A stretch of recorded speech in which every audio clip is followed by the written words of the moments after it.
one thing I like to mention is that it's also not always the blokes. No, sometimes, and I think sometimes because women have had to fight so hard to get into positions of power, that sometimes you can meet, it's like 50-50%. Like, some of them want to pull young women up and up the ladder and support them and champion them. Others have like got this scarcity mentality still, where they think there's not enough to go around and that they see that as a threat. Hello and welcome to Women in the Driving Seat, where we shine a spotlight on the wonderful women in automotive. This week we're going to be talking about that small topic, the environment. First we have our guest bios. Jordan Brompton, she describes herself as a recently exited founder enjoying some time off, previously CMO and founder of myenergi, a UK manufacturer of eco-smart home devices. Jordan has worked in the renewable industry or on the solar coaster, I love that phrase, for 12 years. She enjoys travel and is married with a sass queen daughter. Yes. Yeah. Sukky Choongh graduated from King's College London in 2010 with an MSc in Environmental Health and has previously been employed by the London Borough of Islington as Air Quality Officer. She was also the project manager for Low Emission Logistics, a multi-borough Mayor's Air Quality funded project led by Lambeth Council. She joined the SMMT in July 2017 as Environmental Policy Manager and leads on air quality policy, regional engagement and decarbonisation of heavy-duty vehicles. This is serious stuff. Thank you very much, both of you, for coming. Thank you. Thanks for having us. Alrighty, well, let's get into it. Jordan, what plates have you been spinning? What balls have you been dropping this week? Come on, let it all out. Plate spinning, I guess, well, as you mentioned, I'm a recently exited founder, so I guess spending some time with my daughter and husband that I don't normally get to do when you're building a business, so that plate has been spinning pretty well. Mm-hmm. Balls that I've been dropping is probably like my inbox. It's just going a little bit insane, like since I've recently stepped away. So it's like every inbox is pretty wild, whether it's, I invest in some small businesses. So it's like lots of people reaching out for investment or new roles and things like that, or podcasts. And I'm just like trying to keep up with it all whilst making sure that I have the time off. This is great though, because normally when people step away from business, first thing you think is, oh my God, the phone's not going to ring, the email's not going to ping, but yours is. So that's nice, yeah. Yeah, great. And what about you, Sukky? What's been going on? It's always time, isn't it? Like it's bonkers busy in the industry, which is great. But my two children, almost 23 and almost 18, are full in study mode, A-levels and finals at uni, and you never feel like you can do enough for them. You know, I've fed you and I've cleaned up after you. Surely that's enough. But yeah, so I'm trying to just stay out of the way. But yeah, I think I'm lacking a little bit in the family space. So work-life balance is always a challenge. But things I am on top of, I think we're in a good space for preparing for regulation that's coming our way, and that's kind of my main job. I've been out talking to lots of people on the back of the CV show, which was really good, just having the conversations with people and CV members as well. The Commercial vehicle show, yes. So every year in Birmingham, trucks, vans, all that good stuff. So that's positive. There's some excitement in the heavy-duty decarbonisation world. This is good, by the way, because you are our second episode where we've had women involved in trucks and commercial vehicles and heavy-duty vehicles. So this is good. I sense a trend. Excellent. Thank you very much. Jordan, tell me about myenergi. Why, how you founded it, what was it all about? Yeah, so as you mentioned, I'd worked in the solar coaster for quite a while, riding the peaks and troughs of the renewable industry. And in that time, I met my amazing co-founder, Lee Sutton, who's an engineer, electronics engineer. And he was painfully shy, but I could see something in him, like an absolute genius, because he'd invented this little device that diverted spare solar power to a hot water tank. And most people wouldn't have looked at that as like a young, early 20s female and think that that was exciting. But I actually saw something in that whole concept of taking yourself off grid. Like, I'm a bit of a, I don't know, I like to take too much, if there's too much power in other people's hands, I think, how do we have a little bit back of it ourselves, like control of our own energy, for example. And if you could have solar panels and you could divert it to hot water, what else could you divert it to, and could you get virtually off grid? And I just became obsessed with energy independence and becoming off grid. And I didn't realize that it's impossible really to come off grid. You've got to stay connected. But I loved this whole concept of virtually off grid. I just completely fell in love with it. So me and Lee teamed up in 2016 to establish myenergi and to see where else we could divert energy within the home. And when he said to me, I think I'm going to be able to divert it to an electric car, well, I lost my mind because I quite like cars as well. So I was like, you're joking me? And he was like, what? Yeah, you think that'll be good? I'm like, this was before electric cars were like really a thing or cool. I was like, hang on a minute. You'll be able to put solar power into a car battery and not pay for fuel. That's the only way I was looking at it, like girl math, like free driving. Yeah. And he was like, yeah. And I said, mate, you get in that shed and you invent that product. And you don't come out till you've got it. Out, and I'll sell that to the world, like guaranteed. And I just knew in my core that was my purpose and passion, to build that business without any data, without not knowing that the electric car market was about to take off, without knowing anything. I just knew that is what I wanted as a human, to be able to be as self-sufficient as possible.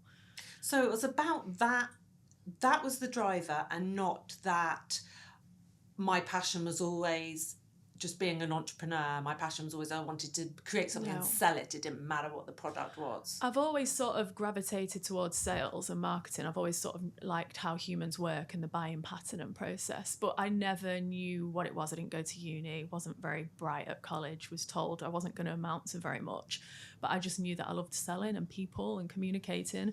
So when I had something that actually struck a chord and I could see real potential, I just leaned into it with all my might. That is inspirational. Oh, thanks. Oh, fantastic. Sukky, what does your role involve? Come talk to us a little bit about this. Well, we're a trade association, so first and foremost priority is members.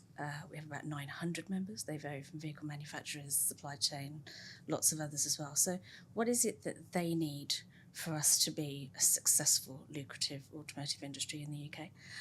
My particular role looks at environmental policy, so conversations with government, conversations with local and regional governments as well. So we see the answer to environmental improvement being very much about fleet renewal and the transition to cleaner vehicles. So what do we need to do to make sure people can buy and operate these cleaner vehicles, so that then we meet those ambitions for improving the environment and improving overall health and well-being. With that comes a lot of research, a lot of data analysis, kind of figuring out if you do this, then that will happen. And then the art of negotiation with government to convince them that this is a good idea. Yeah, the art of negotiation with government. I mean, that just sends chills down my spine. I'm not much of a negotiator anyway, but negotiating with the government, I should imagine, brings a huge number of challenges. Yeah, absolutely. I suppose what I'm getting at is you have to be a certain type of person. It depends what you do. I mean, at the SMMT, we're very much a team. So everybody has a role, whether that is within the data or doing the comms message. I will write a semi-technical position after I've done all the research, and then I'll give it to Emma Butcher's team, who's our lead on communications, and her team kind of put it into language that people can understand. Equally, we have our policy team as well that then speak to government, as it were. So it isn't just one person, and your mindset varies depending on which role you're in. And I think we kind of need that whole 360 view of people to be able to come together and get a good outcome. Yeah. So I can think that for that, the sort of role you're in, there could be a number of ways into it. You could come in through kind of an interest in government or lobbying or the automotive industry, or with an environmental background. What was your route in? Oh, it was a complete accident. So I love this. I love it when people just, it's always a wiggly route, isn't it? When I had my son and I was a single parent, and I needed to find a job that was close to home and have flexi time, because he was a bit asthmatic, and every time he got sick we had to go to A&E, and I was like, oh my God, this is just annoying. So I took an administrative role at the London Borough of Islington. They convinced me to stay. I did a postgraduate in acoustics and noise control because, that's interesting at dinner parties to talk about, clearly. met a man, had another baby, did an environmental health masters, and then kind of progressed from there. So air quality officer was very much my role for a long time at Islington. I moved from there to Transport for London, and then I did the logistics project, and then I happened upon the job advert on LinkedIn, and it was all about the air quality lead. So this was the time when the government were looking to introduce clean air zones, etc. And I looked at the JD and I went, oh, I think I might be able to do that. And I shared it with a couple of my friends, and they went, this job was written for you, just go for it. Amazing. So I did, and it's been almost 8 years. Every day is different. I haven't got up yet and thought I don't want to go to work. So yeah, we're doing okay. Let's just stick with the theme of kind of parenthood and combining that with, because so obviously, Jordan, you started myenergi before you had your daughter. So you had your daughter. At what point were you with myenergi when you had your daughter?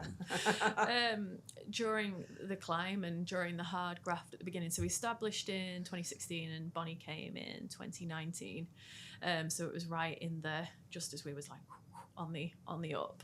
And it was eventful because she came early. She came 8 weeks early. So wow. yeah, like nearly 9 weeks actually. I was just on my way to Fully Charged to do a speaking event. I was packing up to go down there for the weekend and to launch the kids book that I'd wrote about renewable energy.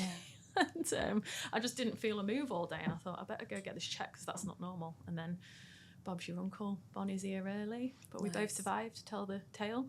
And it's been a whirlwind ever since, like the best experience I've ever had, but obviously super challenging, battling hormones. You don't realise how much having a baby impacts your life and your hormones, and you don't realise that you're not dealing with things like you normally would. And I just remember saying to like friends and stuff, it felt like I had a veil over me for a while that I wasn't consciously aware of, and then one day it lifted and I was like, oh, I'm myself again. When your hormones that sounds settle like down, menopause, which is unsurprising, right? Because it's all hormones. Yeah, so it felt like a good couple of years before I felt back into my groove, but just put on a brave face and got on with it. Did you take any time off? No. It was around COVID as well. So COVID started kicking off. And I was actually like, obviously no one's grateful for COVID, but I was actually grateful for working from home, because up until that point, that wasn't a thing. And I had a newborn baby. So I was managing, all of a sudden it became acceptable to work from home, from Teams, from Zoom, whatever. So I didn't feel like the business went amiss. I managed to juggle it all from home with all that newness. Quite a lot there, quite a lot to but take I wasn't, on at once. Yeah, I wasn't in the office as much because I'd built a good team, but definitely working from home for that first 6 months to a year, a lot. And now you step back to a degree. Yeah, so I'm still on the board, still got some shares, so I'm still there to support the team, and it's in my hometown. But yeah, I've stepped back from the executive role. Why?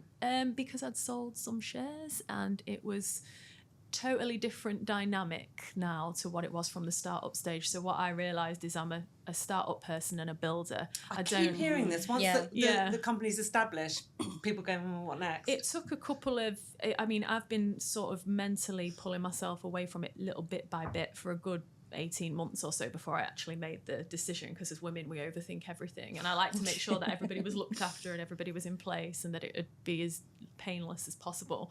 But I think I just realised that it's just a total different dynamic when you go from the startup phase to a full-blown corporate. There's experts out there that can run businesses probably better than you can yourself, and it's knowing when to step aside for somebody. I managed to build it from minus 20 grand to 65 million turnover, do it profitably, build a new factory, hire people all over the world. I am proud of like that achievement. And I think that somebody, like there's people out there that have been CEOing all their careers and that have been managing teams from circa 50 million turnover to 100 million turnover. And I'd be kidding myself if I said I knew how to like make that happen and keep shareholders and investors happy. So, but what about emotionally? Because it's still your baby, no? I tell you what, it's been a roller coaster of emotions. So I don't have any regrets, but naturally I've been like weirdly emotional, like from one day to the next. One day I'm like, yes, I'm free and I'm so happy. And then the next day I'm like, why are they just getting on without me? Why hasn't the place collapsed? That's my ego. But and because it's just weird, you just go through this whole array of emotions, and I'd be lying if I said you didn't. Yeah. But the good thing is the way that I ground myself and keep checking is that I don't have any regrets. So I feel like it was definitely the right time. Okay. And what now?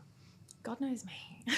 No, I'm doing a bit of public speaking, podcasting. I've got a consultancy business. I'm helping some other brands. I mentioned that I've invested in a few sustainable startups. So I'm helping some young founders because they're at that scale up stage. In automotive or outside? It's not in automotive, but it's still in sustainability and like using your own energy. So one's a fitness firm that puts the power back into the building from a bike. So it's called Energym. So if you're doing a spin class, the energy goes back into a battery. And the other one's a heat mat that heats refugee camps without burning fossil fuels. So it's solar and a heat mat, and it's a young female engineer. So just supporting her at the minute. But oh my God, let's get her on the podcast. Yes. That sounds epic. yeah, she's good. She's Mat Zero is the company. But it's so I'm just taking my time, if I'm honest. It was only the end of January that I left. I'm still there, monthly board meetings at the moment with myenergi. And then the rest of it just living my best life at the minute and seeing what happens next. But I do love the space, and I do love the automotive space, so I can imagine that it'd probably be something in a similar space, but I'm trying to remain open-minded.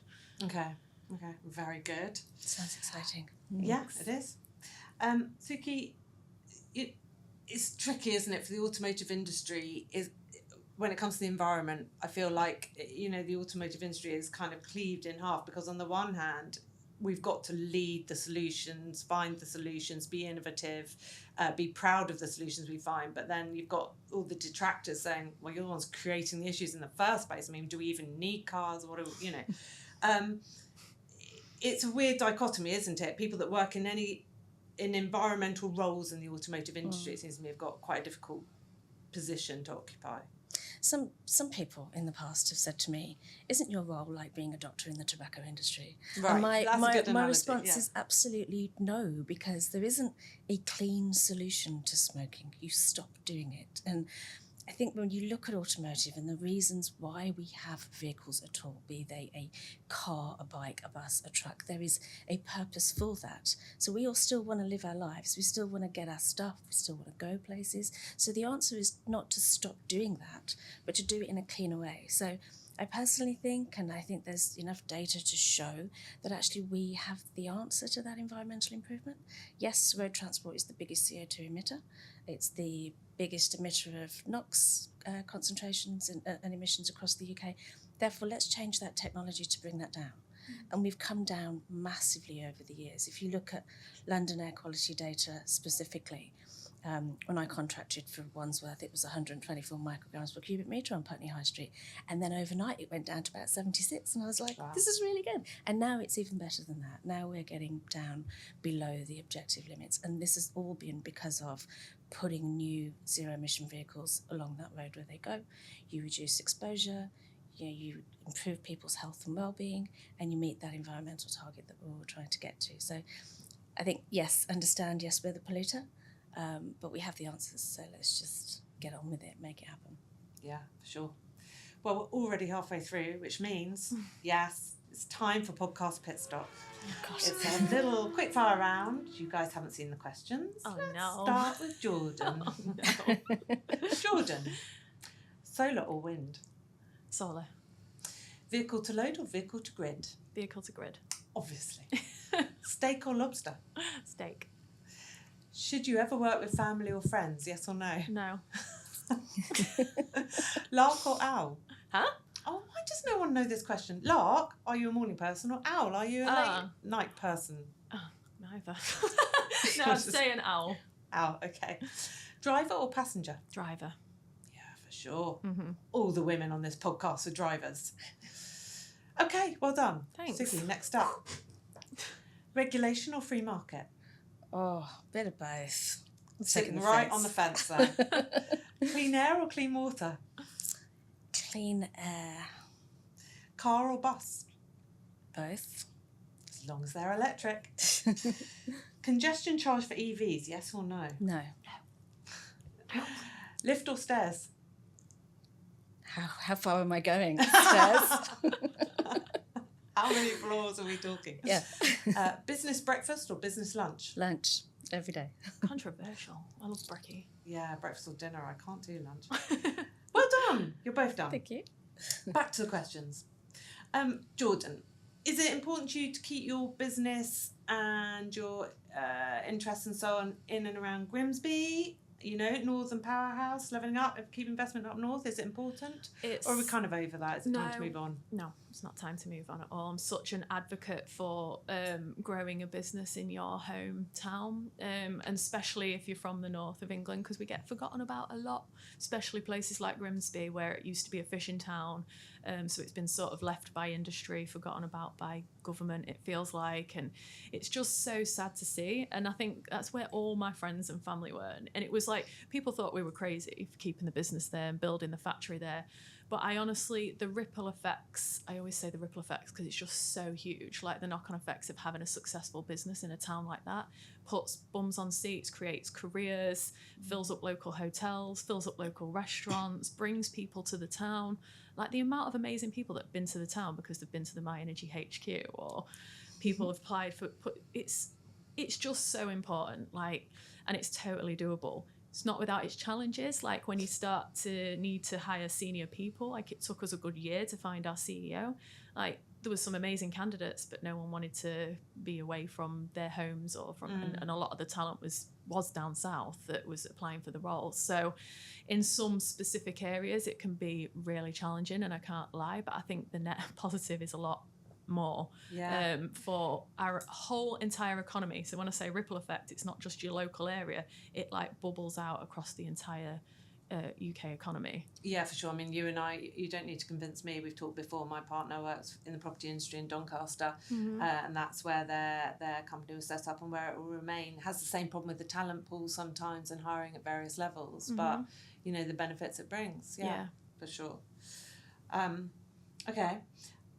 Coming back to the SMMT, it seems to me, Sukky, that it walks a difficult road within the industry. It has to respond to pressure from all angles, never more so perhaps in its history than now at the moment, especially around things like the zero emission vehicle mandate. You've got some OEMs say push harder, you've got some OEMs say lobby the government to pull back.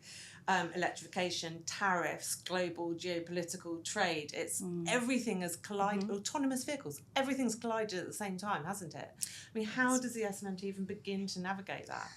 Oh, I guess calm under pressure is definitely the thing to go. I remember when I started here and I asked Matt Croucher, who's our chief economist, I went, it's really busy at the minute. Is it always like this? Because I wanted to know how much of my energy I needed to expend with this. And he said, it's a particularly busy time, and now 8 years later it's only got worse. So we seem to be moving from crisis to crisis.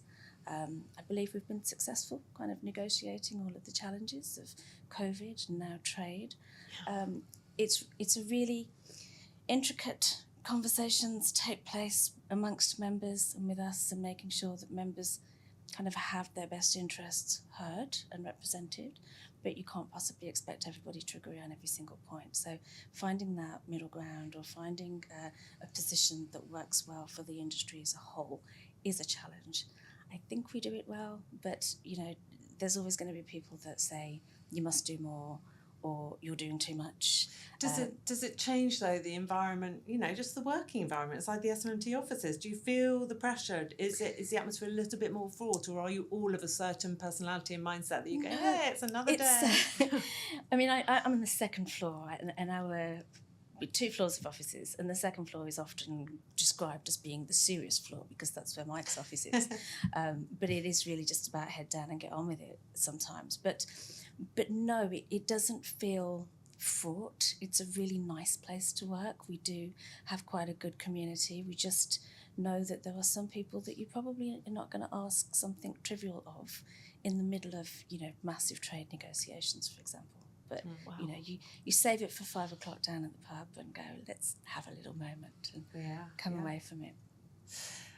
And moving on to decarbonisation, which, you know, you're both touching on, invested in personally and professionally, as increasingly we all are.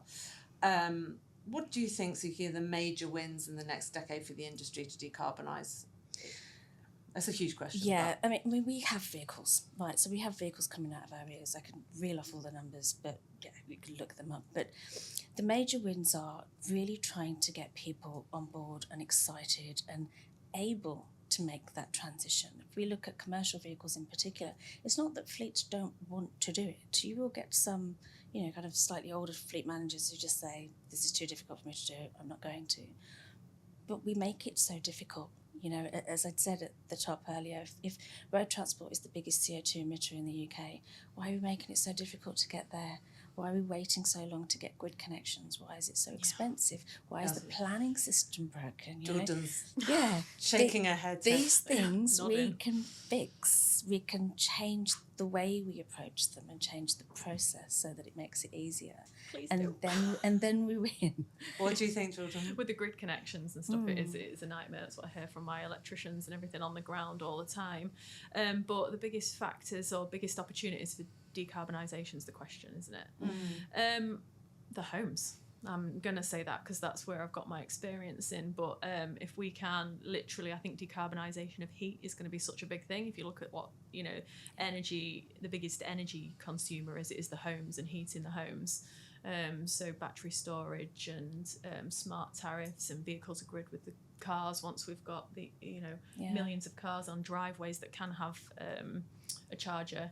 There's going to be so much that we can do to support the grid to decarbonise heat and transport. So I think heat is going to be one of the biggest upticks. I've just been doing my 12-year-old's project with him on... I mean, of course, I haven't been doing it. He's been doing it. I've just been, offering my advice on the sidelines on wood-burning stoves. He's going to get the entire population of Tunbridge Wells to get rid of their wood-burning stoves. So you heard it here first. Okay. We've been looking at particulates from that there. Amazing. Yeah, there you go. I'll let you know how it goes. Yeah. Jordan, you and I can't remember if we've met briefly before this, but I really fell in love with you at Goodwood at Festival of Speed.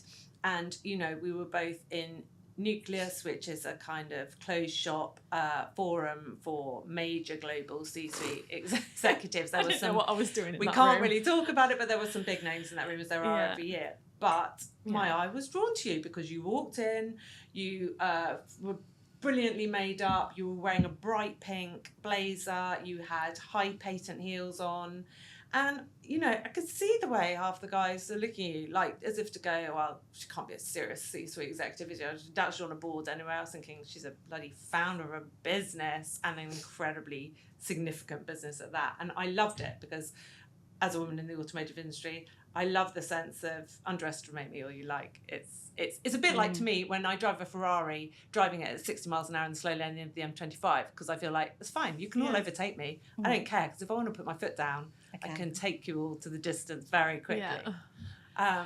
But Thank you. what do you kind of? Let's just talk about that. How do you feel about that? Is it something you consciously set out to do? Do you feel like I'm not going to adapt or conform? You're not aware of it? Do you care? Do you not care? Do you celebrate it? What is it? What's going on? To be honest, I wasn't really aware of it until the business started taking off. So I've always dressed to make myself feel comfortable. And I've always been around glamorous females in my life. My grandparents and my mum, they always are well put together. So I guess I'd never really thought about it. But then... I have had comments like people saying, don't you think you should change your profile picture? Do you think that's appropriate? And things like that, which makes me dig my heels in From that men and little bit women? more. From men, never really from women about the appearance thing. And that makes me dig my heels in a little bit more because I just think it's not about a shock factor. It's not about walking in and being like, yes, it's a patriarchy. Blah.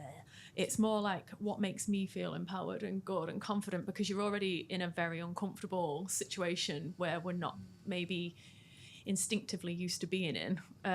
So I think for me it's all about comfort, and it gives me that little bit of a brave face. It's not for any other reason really. It just helps my personality come out, even though I'm in all black today, so sorry about that. I know, I'm very disappointed. Sorry. Where Nails. nails where have you encountered most sexism, would you say? Has it been in getting the investment in the first place right at the start, or whenever you did go about getting investment, probably not right at the start, or has it been elsewhere in your journey? It's a mixed bag. So when I was younger, there was definitely a lot more sexism around my physical appearance, which scares me for having a daughter, because I remember some encounters in my early career where I just think, ugh, like shudder to my core. And that was more physical, like just dominance from men, which I have experienced. But then in my later years, it's definitely been more what I've felt is like unconscious bias and a little bit of misogyny still there, but not when I was actually when we were first raising money, not then. Our two male investors were absolutely brilliant, and they actually loved me and Lee as a duo, and Lee was quite shy in those early days, and I sort of led that pitch, and we'd got sales and everything already, so I think they fully backed me and my character and loved that I was the way that I was and leaned into that. So I didn't have that when we raised the 1.2 million to get us off the ground. And then again, it was a female that led the investment when we raised 30 million, but there was a group of us. Now, I always question, would I have got that if I didn't have a co-founder? Probably not. It's really interesting, isn't it? Because Liz Warner, who's on another episode of this podcast, I remember hearing from her the stats I think are bandied around quite a lot in the industry about the 2%. number of women who get investment and the number of women of colour who get investment, which is like minus a point percentage. Point one. Yeah, and you just think, what? We're not even in. I mean, the worst stat I'm used to hearing is like only 10% of leadership roles in automotive are filled by women. And 10% to me is shocking. To go below double figures in any of those gender discussions in the 21st century, what is happening? It's really terribly sad as well, because we actually make really good leaders, and I think we often get told one thing that I'm sick and will not be told again is that I'm too emotional, because I've been told that in the past, like too emotional to be a leader. And it's not emotion, it's not like I'm sat there roaring all the time. I might speak with a bit more empathy or a bit of a wobble to my voice if I'm in a new situation or a heavy situation that I've never been trained to do, but it doesn't mean that I'm weak and I can't make tough decisions. So it really, really boils me if I get told that I'm too emotional. Someone actually sent me a bag with leopard print on it and pink on it and wrote too emotional so that I can like wear it proud. I like that. What about you, Sukky? Have you ever hit that glass ceiling or in any respect? It's difficult to say, because I think I have a tendency to either pretend it's not happening or ignore it. And too emotional is really interesting, because emotion doesn't show itself as raging, angry, crying. When a man gives you the silent treatment, which happens quite regularly because they don't like something or choose to ignore you, that is an expression of an emotion. So it is. It happens. Good point, actually. It happens all across the way. I feel, and I know because things I've seen, I'm a little bit protected being from an organisation that's very open. You talk about diversity, equity, inclusion. Half of our senior leadership team are women, and I do feel protected within the cosmos of SMMT. My earlier career, it's a little bit different. I've been on construction sites where men have said to me, "Oh my God, you really know what you're talking about, don't you? Oh, yeah. We thought we were just going to talk to some girl and we would just fob her off and that would be it." The fact that he said that to my face was quite brave of him, I felt. But this has just reminded me, I had a guy, when I used to ride a motorbike, I used to commute from Putney to Canary Wharf in London on my motorbike, and I had a male rider once literally fell off his bike in front of me at the lights, because as he pulled away, he went to nod to me and realised that I was a woman. And he said, "Oh my God, you're a woman," and fell off his bike. I didn't really know how to respond to that. I was on a Kawasaki, lime green Kawasaki, and I was like, "Yes, I am." And off I went. It was really bizarre. You've just reminded me of that. I think one thing I like to mention is that it's also not always the blokes. No, sometimes, not at all. and I think sometimes because women have had to fight so hard to get into positions of power, what I've often seen is that sometimes you can meet, it's like 50%. Like some of them want to pull young women up the ladder and support them and champion them. Others have like got this scarcity mentality still, that it might just be deep rooted in them, or not even like doing it on purpose, where they think there's not enough to go around and that they see that as a threat. So they pull the ladder up after them. Yeah, and they can be quite vindictive, where men are quite direct with their BS. Women can be quite calculated and shady. So I'm like, I've experienced it across my career in all aspects. So sometimes I just like to give a bit of credit to the blokes, because I've had I've worked with exceptional ones. There's the assumptions that both men and women make about you depending on how you look. You know, you choose to go to work in the heels and the lipstick and a little cleavage or whatever. It's my choice to do that. Yeah, it doesn't take away from the fact that, you know, my qualifications, my experience, my expertise, the things that we were able to do. But I don't see that as my problem. That's their problem to deal with.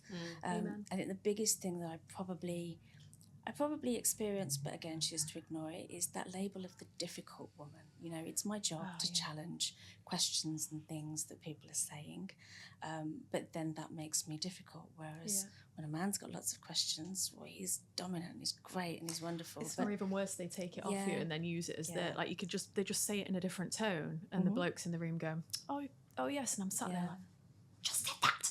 Yeah. It's mad though, isn't it? Because even I count myself as quite a staunch feminist, but I was listening to a woman on a panel the other day and I was like, oh, she's being quite punchy and quite kind of blunt. And I was thinking, hang on, if a bloke was saying what she was saying in the way she was, I don't think I would go, oh, that man's being a bit punchy and a bit blunt. Good for you, because you've recognised it. And I think that's what we all have to just do that sometimes, is check our own egos and check ourselves, because I think it's so like just deep-rooted from our programming. Which brings us neatly on really to the end of this episode. I had many more questions about the environment, but things took a turn, as they always do in this podcast. So we will go straight to life lessons. And Sukky, what life lesson have you got for our listeners and our viewers today? I guess pick your battles. The things that you think are really, really important at 20, yes, they are. But as you hit, you know, almost 50, like I'm about to be this year, things just don't matter so much. And I think it's important for us to all find that time for ourselves. You know, great that you're getting that now. Actually schedule it in. Actually put in your calendar, I'm going to do nothing at this time, because then that gives your mind a reset. And I don't think that's a female-only thing. I think it's for everybody. You know, once you do have that reset, you're just better to win that next challenge that comes your way. Yeah. So it's okay to be selfish. I'll take that. Okay to be selfish. I guess a lesson from me and my life and experience is just start, and don't underestimate yourself. Don't let the voices take over, and maybe just do a little something each day that your future self will be proud of, and you'll never know where you're going to get. True that. Thank you both very much. It's been a joy. Thank you so much. Thank you.